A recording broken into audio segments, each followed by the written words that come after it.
I remember that. She was so scared. Weren't you with me, Eleanor, that when we went over to vote and they wouldn't give us a full ballot?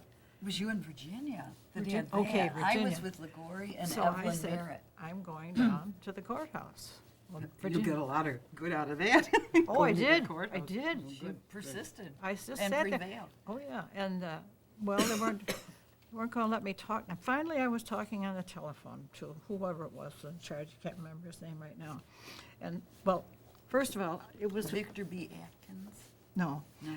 he was, the girl, his secretary was talking to him. And he didn't want to talk to me, but I thought, if I can hear his voice, he's going to be able to hear mine. So I sat there and I said, I am not leaving this courthouse until I have in writing that I have a right to a full ballot. What was that partial ballot? What was that about? All we could have was national, they wouldn't give us a state ballot. Oh. And the other thing was, they said something about the poll tax. I said, I went down to pay the poll tax, and I had a full amount for every sister in the convent.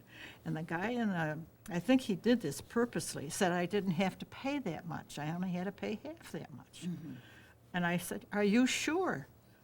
Yeah, he was very sure that's all I had to do. And that was why we couldn't have a full ballot, but that was his fault. So I remember saying, who was the judge? Because he's Judge the Hare. he was on the phone, and I said, I'm not going to leave here until I get permission for a full ballot for every one of us.